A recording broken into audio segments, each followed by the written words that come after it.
The 2024-25 season is almost at the finish line, and while we've seen some brilliant signings that changed the game for certain clubs, we've also seen the other side of things, the transfers that went horribly wrong. Every season has a few deals that just don't live up to the hype, and this year is no different. Now we're going to focus on the flops, the ones who cost their clubs a fortune, got injured too often, or simply didn't deliver what was expected. These are the 10 worst transfers of the 2024-2025 season. Alright, let's start the countdown. Number 10, Emil Smith-Rowe to Fulham, paying €32 million to bring him in from Arsenal, and expectations were sky high. He actually started well, grabbing 3 goal contributions in his first 5 games, and fans thought they had a new star on their hands. But then the excitement quickly faded, his performances dropped, the coach lost faith, and suddenly Smith-Rowe went from starter to bench warmer. Right now, he's only started one of Fulham's last 5 games. For a club record signing, that's nowhere near good enough.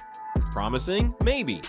But this season is definitely a flop. Number 9, Calvin Phillips to Ipswich, brought him in on loan, expecting his Premier League experience to guide the newcomers through a tough season. Instead of being the leader, he looked completely out of place. In just his first 7 games, he gifted a goal to West Ham, and then got himself sent off against Leicester, costing Ipswich valuable points. To make matters worse, 2 separate injuries kept him sidelined for weeks. His biggest highlight? Scoring against third-tier Bristol Rovers in the FA Cup. With more yellow cards than goals, this loan spell has been nothing short of a disaster.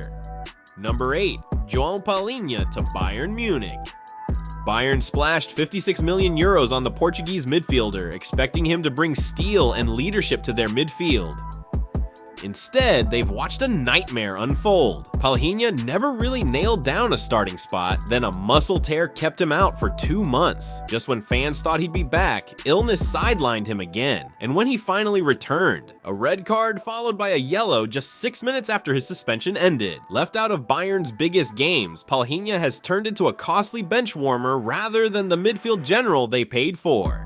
Number 7, Raphael Varane to Como. Now this one's just sad. At number 7 is Raphael Varane's move to Como. The newly promoted Serie A club thought they were pulling off a masterclass by signing a World Cup winner and Champions League veteran, but it went wrong instantly. Varane picked up a knee injury in his very first game. He never recovered enough to be included in the Serie A squad, and by September, he had announced his retirement from football altogether. The only silver lining for Como, they didn't spend a transfer fee on him, but still, for the fans, this was a huge disappointment. Number 6, Federico Chiesa to Liverpool. Liverpool's one and only signing of the season turned out to be a disaster. The Italian forward has spent more time in the hospital than on the pitch.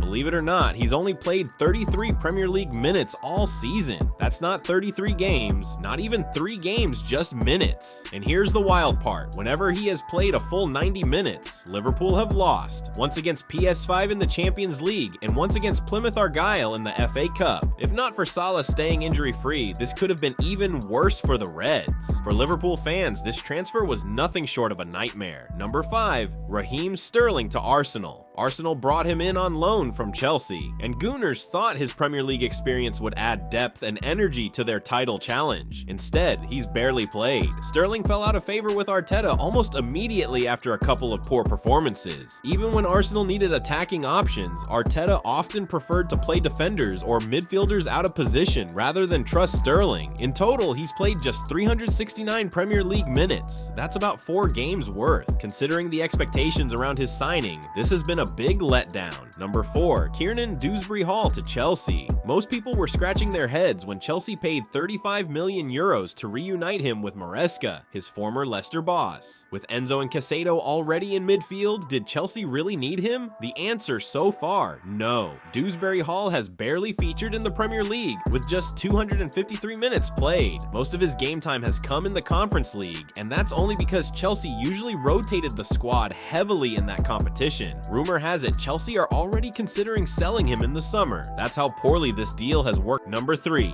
Nketiah to Crystal Palace. In third place is Nketiah, who moved to Crystal Palace for around 30 million euros, making him their second most expensive signing ever. With that price tag, expectations were high, but Nketiah took 6 months to score his first Premier League goal, and just when it seemed like he might be turning things around, he picked up a red card just 3 games later. What makes it even worse for Palace fans is the comparison to Ismaila Sarr, who they signed in the same window for half the price. Sarr has been directly involved in 12 Premier League goals this season, while Nketiah has been disappointing.